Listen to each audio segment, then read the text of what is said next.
Hello, everybody. Welcome to the webinar, and thanks for attending it. So it will be about open source implementation. Well, as the title says, it will be about open source implementation of PDF UA validation. And I'll start with a short history of veraPDF. So initially, this was a project or part of a EU-funded project called Performa, aiming to develop open source technologies for validating files and formats for archival. And thus PDF-A was an obvious target for this project. And this is how actually this tool came into being. It was implemented by a consortium of a number of companies led by PDF Association and Open Preservation Foundation, and it enjoyed full industry support through various activities of PDF Association. So this is why we are glad to call it industry-supported PDF-A validation. It essentially implemented initially the full set of PDF-A parts and compliance levels. The new funded period ran from October 2014 till December 2017, and since that time, the product is supported by the community and led by Doubrov, our company, the company I represent, and Open Preservation Foundation, and a continuous support from a validation technical working group of PDF Association. So we keep releasing new versions at least once a year, and if you are interested to see this in action, you can visit one of those pages, veraPDF.org, where you can get the latest both releases and development builds, and github.com/veraPDF, where all source code is located. So since the beginning of 2020, veraPDF shifted a focus to new formats and new domains. One of them was PDF UA1, PDF for Universal Accessibility. And we try to apply the same knowledge, the same techniques, the same procedures developed already for PDF-A for this new standard, PDF UA. And the very first thing that always appears when such validation is developed is a validation scope. Well, what exactly is supposed to be checked in PDF documents when we speak about PDF UA1. So, and it all starts with normative documents, of course. And the very first and actually the unique, the key normative document is ISO specification for the standard itself. And we were doing our research and development based on the latest version, because there are two versions of the specification. The latest one is from 2014. And PDF Station did a very nice job some time ago to split the requirements of the specification into a very detailed checklist, which is known today as Matterhorn protocol, and the latest published version is 1.02. Available at the website of PDF Station. In particular, this protocol classifies lots of lists a lot of checklists, and also assigns to each check property, whether this check can be performed by a machine, that is purely algorithmic way to check the document, or a human. So some human eye is required sometimes, and the typical example of human-based check is that one of the requirements of PDF UA says that the title of the document shall correctly reflect the content of the document, and this is a kind of requirement where it's subjective and requires a human to intervene. though today with the latest artificial intelligence, one may argue whether machines can do it as well. But we'll come to this point later. So to summarize current validation scope for veraPDF implementation of PDFE1 is, we check only the explicit requirements of PDFE1 standard itself. We implement only the checks in Matterhorn protocol that are machine verifiable, so we skip the human verifiable requirements. In particular, we don't do any semantic correctness checks. There are a lot of conditions in PDFE1 that tags, structures are used correctly and reflect the real content of the document. That's what we call semantic correctness. That's not done because that's a human type check. And we, of course, do not do full PDF 1.7 ISO 30K Part 1 validation because that's much, much larger scope for this particular project. I remind how, in general, veraPDF approaches validation, and what this is a model that was developed for PDFA and now extended to PDFUA. So it is what we call grammar-based validation. So we formalize certain grammar and serialize it as a model and validation profile. So a model is some kind of model of linked objects, but they're not actually PDF objects. They're objects, high-level objects that one would need to check when validation is performed.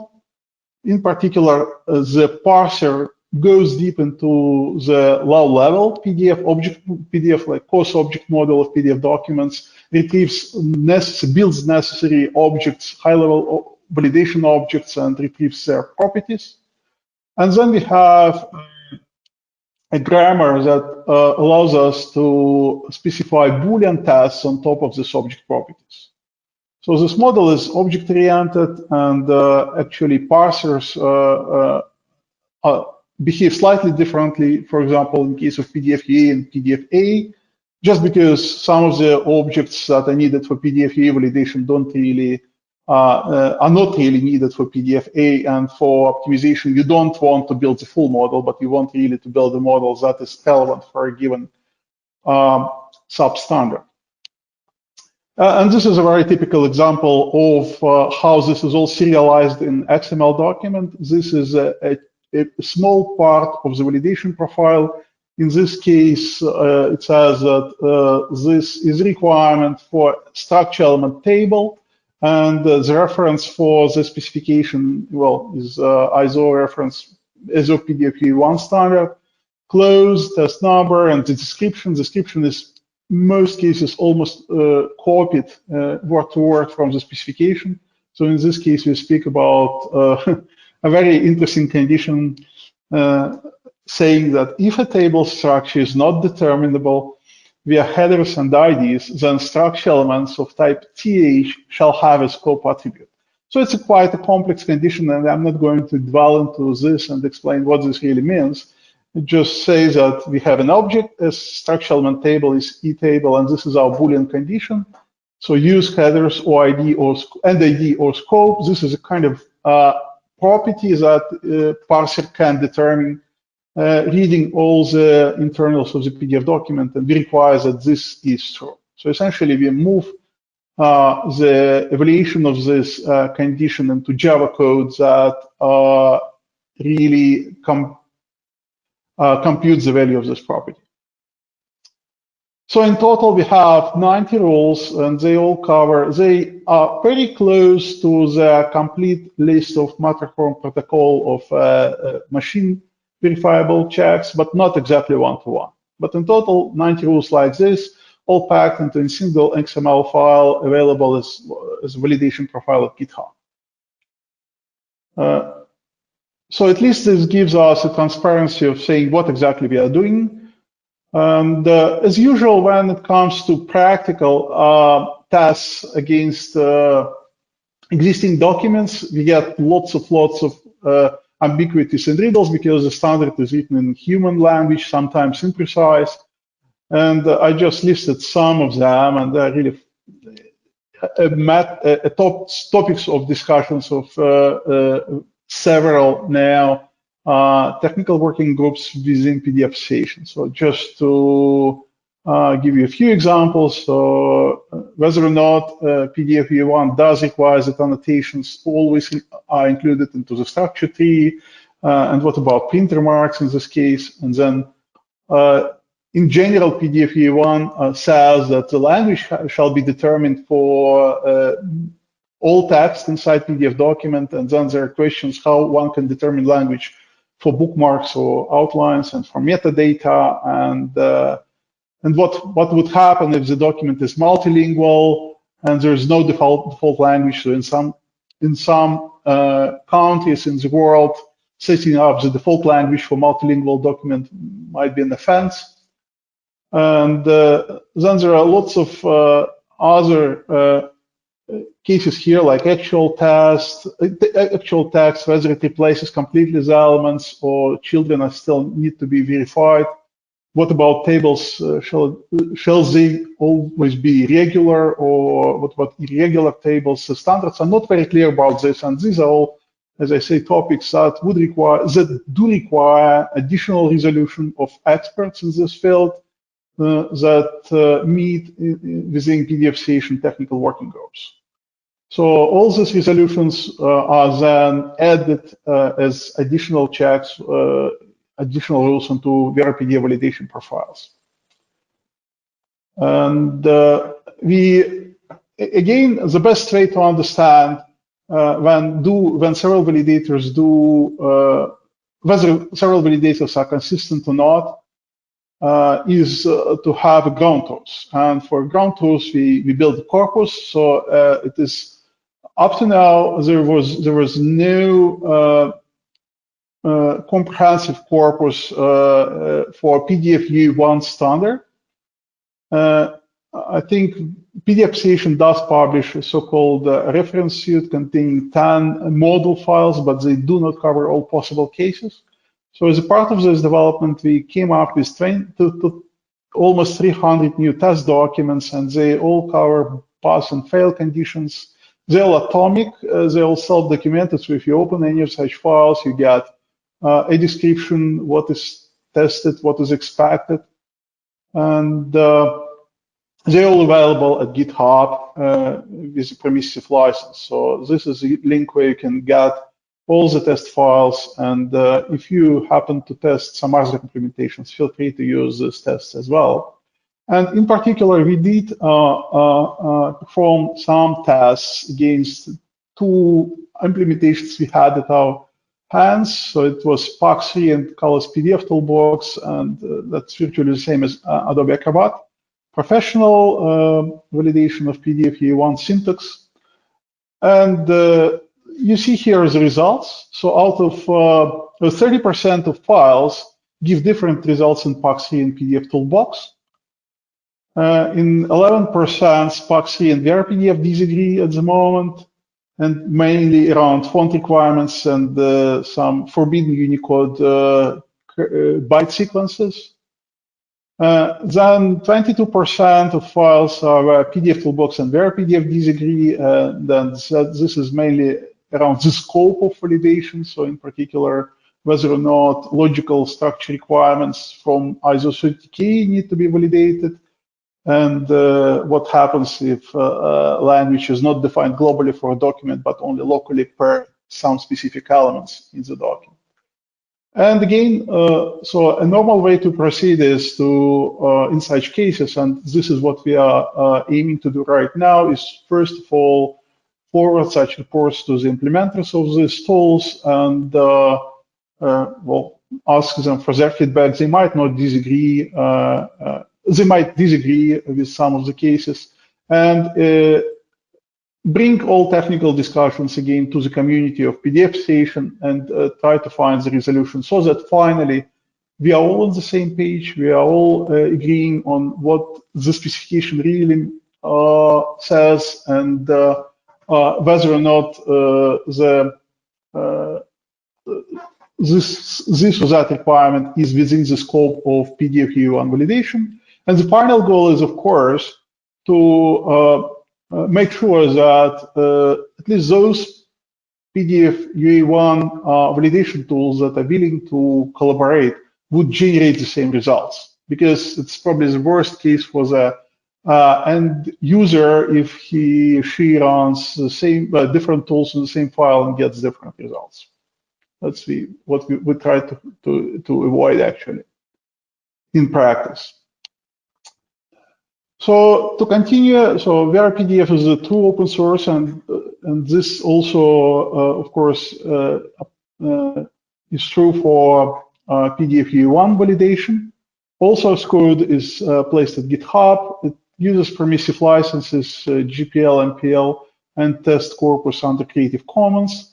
It's all pure Java, no single other third-party library used, non-Java third-party library or some native code. So it's really, all code is open and available.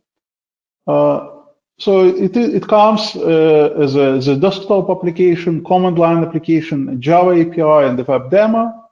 So issues are reported normally at GitHub, and we are not hiding any of these issues, even if veraPDF implementation has some bugs. And well, I have to admit there were some bugs, and there probably will be some bugs in the future. We are trying to fix as soon as possible and include into the next maintenance release. So as I mentioned, so these tricky cases are brought to the validation technical working group and now into PDFE validation group as well. And all modern practices of continuous integration tests are applied. And actually, we do have a website where integration tests against the corpus are published real time after each build. So it's just to give you an idea how the desktop application looks. And here in the PDF flavor, you get PDF UE1 now on top of, below all other PDFA flavors. That's PDF UE1 is here. And this is how visual report preview looks. So that's web-based application where you may visualize issues and may have a look at where they appear. Yeah, probably a few words about the community. So we're enjoying, so as an open source software, it's very important to build a community for us, and we're enjoying, well, reasonable group of people. We understand that a deep technical expertise is probably required here, but we have quite some number of people who are willing to submit issues and provide pull requests for code modifications. That's very helpful. And we very rarely know who these people are except for their GitHub names. That's also perfectly okay. We also enjoy active participation of libraries and archives via Open Preservation Foundation, which is a membership organization for such kind of organizations.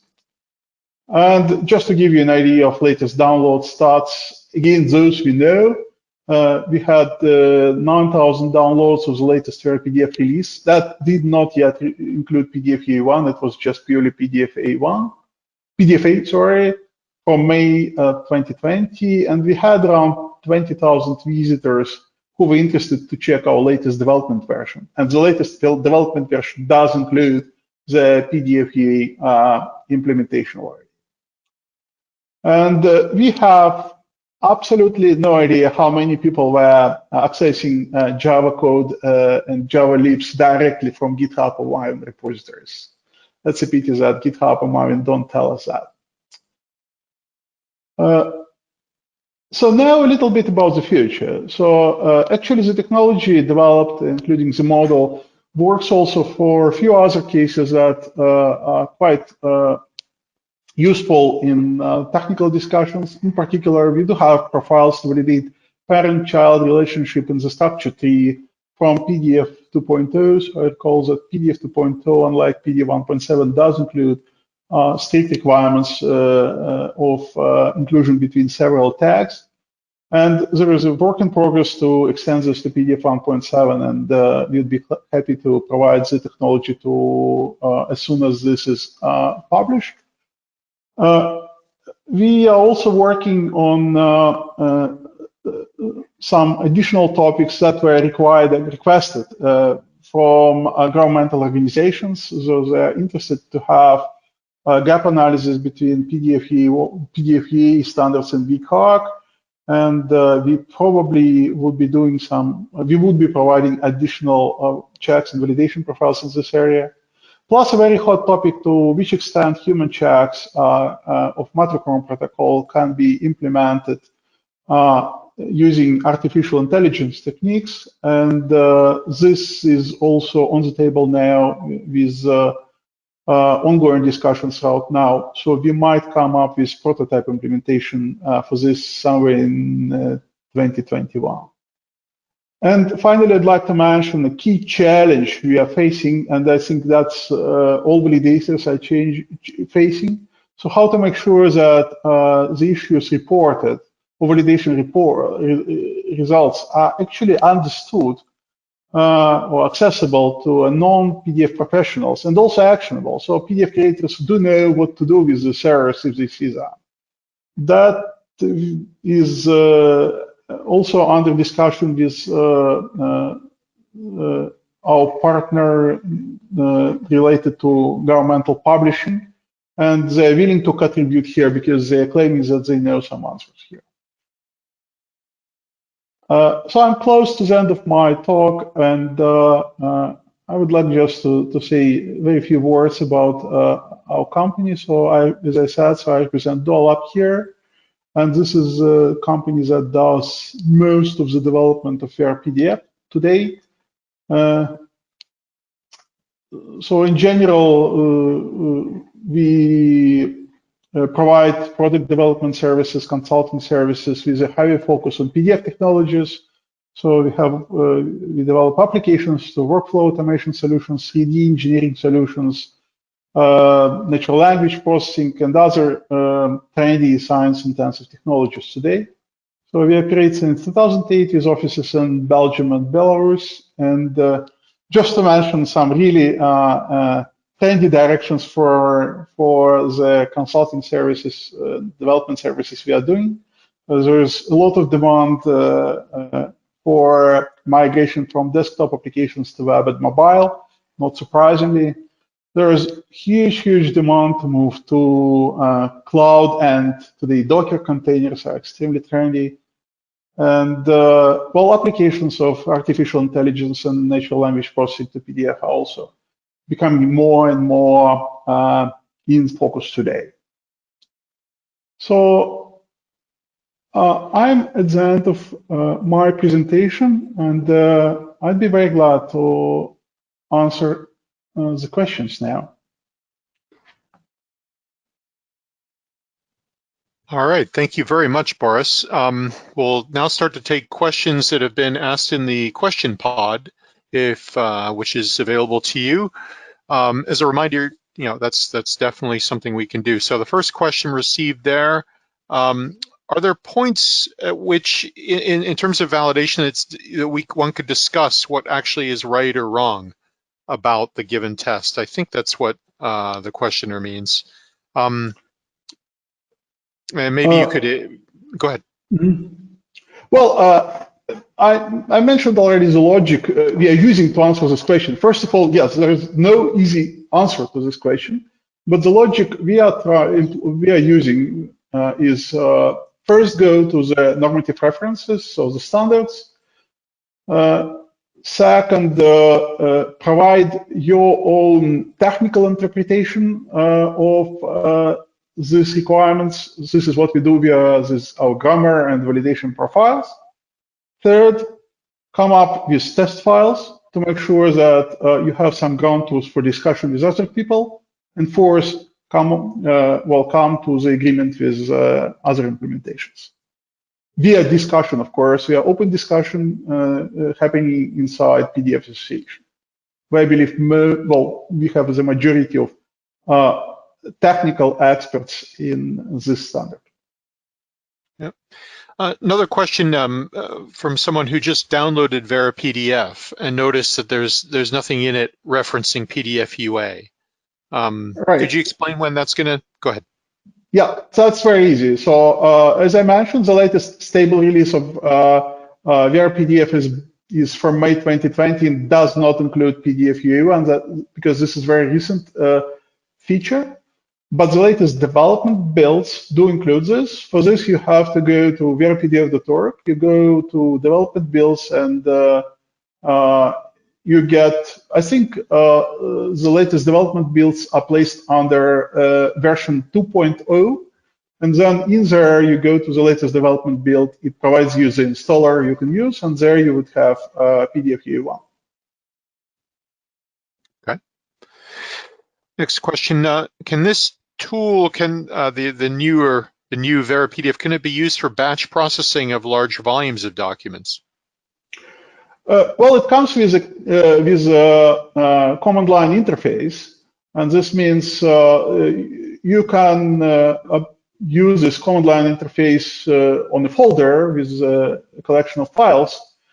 And well, maybe Java is a bit resource consuming for large files, but still on a normal workstation, you can process tens of thousands, if not hundreds of thousands of files without any problem.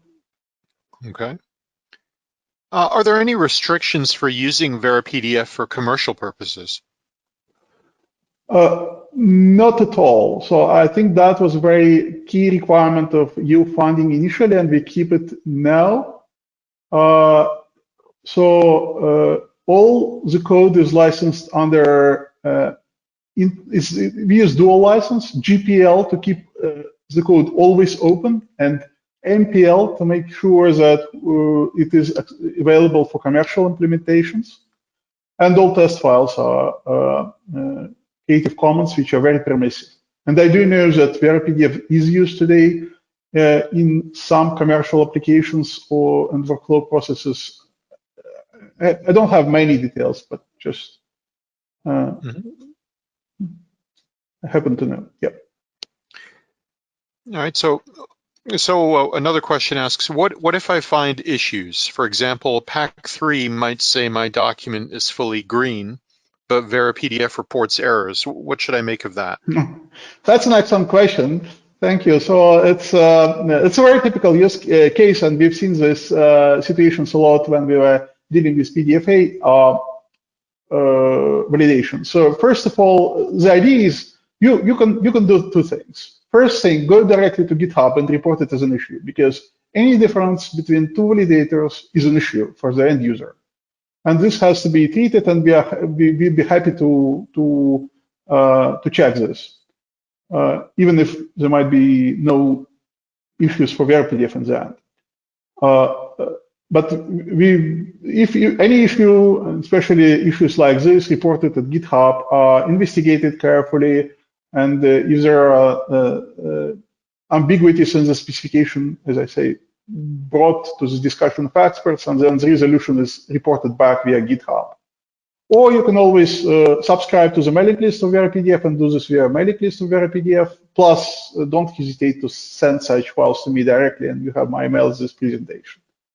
We are always happy to. This is actually what we aim for, to make sure that we have less and less such questions in the future.